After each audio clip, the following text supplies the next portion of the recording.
యాదాద్రి భువనగిరి జిల్లా చౌటుప్పల్ మున్సిపాలిటీ కేంద్రంలోని లక్కారం చౌటుప్పల్ చెరువులను నీటి పారుదల శాఖ అధికారులు బెంగళూరు ప్రైవేట్ ఏజెన్సీ ప్రతినిధులతో కలిసి పరిశీలించిన మునుగోడు ఎమ్మెల్యే కోమటిరెడ్డి రాజగోపాల్ రెడ్డి అనంతరం వారు మాట్లాడుతూ మునుగోడు నియోజకవర్గంలో వేసవిలో నీటి సమస్య తలెత్తకుండా పరిష్కారం కోసం అధికారులతో ప్రైవేట్ ఏజెన్సీలతో కలిసి ప్రణాళికను రూపొందిస్తున్నామని లక్కారం చెరువు వరద ముప్పు నుండి చౌటుప్పల్ మున్సిపాలిటీని రక్షించడానికి శాశ్వత ప్రణాళికలు తయారు చేస్తున్నామని మంచినీటి సమస్య కోసం నియోజకవర్గంలోని అన్ని ట్యాంకులను పునరుద్ధరించి అందుబాటులోకి తెస్తామన్నారు. ప్రభుత్వ తోడ్పాటుతో వర్షాకాలంలో వీలైనంత చెరువులను పునరుద్ధరిస్తామన్నారు. చౌటుప్పల్ మున్సిపాలిటీ రివ్యూ చేసినప్పుడు కూడా అనుకున్నాం, ఈ ప్రాంతంలో చెరువులు కుంటలు అన్ని ఘోరంగా ఉన్నాయి. పరిస్థితి మొత్తం సిల్టప్ అయిపోయినాయి. కట్టలు కూడా సరిగా లేవు, నీళ్లు కూడా సరిగా రావట్లేదు. మధ్యన అన్ని అబ్స్ట్రక్షన్స్ ఉండడం వల్ల వాటర్ సరిగా నిండడం లేదు.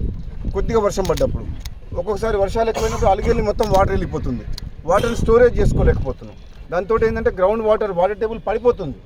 మనం ఉన్న వర్షాకాలంలో వచ్చిన వాటర్ని మనం సద్వినియోగం చేసుకొని ఈ ప్రాంతంలో చెరువులు కుంటలు నింపుకున్నట్టయితే ఈ ప్రాంతానికి గ్రౌండ్ వాటర్ చాలా బాగుంటాయి. బోర్లు కూడా మంచిగా ఉంటుంది.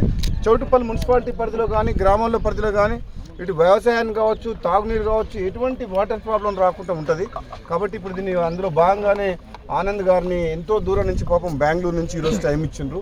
ప్రత్యేకంగా నేను పరిచయం చేసుకొని బెంగళూరు నుంచి పిలిపిస్తే నాకు కూడా వేరే ప్రోగ్రామ్స్ ఉండే, కానీ అయినా కానీ ఈరోజు అతను వెంటబెట్టుకొని రావడం, మళ్ళీ మీరందరూ కూడా ఇక్కడ ఉన్న నాయకులు కూడా మున్సిపల్ చైర్మన్ కానీ మొత్తం ప్రజాప్రతినిధులు, కౌన్సిలర్లు, ఇక్కడ అందరు మీడియా సోదరులు కూడా ఇంత తక్కువ సమయంలోనే చాలామంది వచ్చారు. ఇది ఒక మంచి కార్యక్రమం.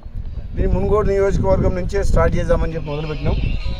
తాను మన మీద ఉన్న ప్రేమతోటి, అభిమానంతో దానికి ఒప్పుకుంటూ అందులో భాగంగా ఈ సంవత్సరం ఎన్ని చేయగలుగుతాము, ఎన్ని ట్యాంక్స్ చేయగలుగుతాము, ఈరోజు సర్వే స్టార్ట్ చేసిన తర్వాత మన డి కృష్ణారెడ్డి గారు ఉన్నారు, డిపార్ట్మెంట్ వారి సహకారంతో మొత్తం డీటెయిల్స్ తీసుకుంటాం. లెవెల్స్ తీసుకున్న తర్వాత దీన్ని ఒక్కొక్క ట్యాంక్ని బ్యూటిఫికేషన్ చేయాలంటే ఎంత ఖర్చు అవుద్ది, ఎంత ఎస్టిమేషన్ తయారు చేసి ఎన్ని రోజులు పడుతుంది అని చెప్పి చూసి ఒక్కొక్క ట్యాంకు ఒక సపరేట్ టీంని పెట్టి రాబోయే రోజుల్లో తప్పకుండా ఈ వర్షాకాలం లోపు ఏప్రిల్, మే, జూన్ 3 నెలలు టైం ఉంది.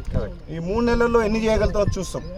వచ్చే వర్షాకాలంలో మళ్ళీ చాలా టైం ఉంటుంది కాబట్టి అప్పుడు కూడా దాదాపు 53 ట్యాంక్స్ ఉన్నాయి చౌటుప్పల్ మున్సిపాలిటీ మండలం కలిసి. ఇప్పుడు మన డి గారు చెప్పడం ఏంటంటే 53 ఉన్నాయి, పెద్దవి చిన్నవి అన్నీ కలిపి. వీటన్నిటికీ ఒకదానికి లింక్ చేయాలి. ఫస్ట్ ఒకటి నిండిందంటే మొత్తం నిండాలి. ఎక్కడ వర్షం వచ్చినా సరే అది ఎంతైనా వాటర్ రానండి, సమ్మర్లో కూడా అది ఎండిపోకుండా ఉండాలి. అదే లక్ష్యంగా ముందుకు పోతామని చెప్పి తెలియజేస్తూ, ఇందులో ప్రభుత్వ సహకారంతో, ఇరిగేషన్ డిపార్ట్మెంట్ సహకారంతో, ప్రభుత్వ నిధులు కానీ ప్రైవేట్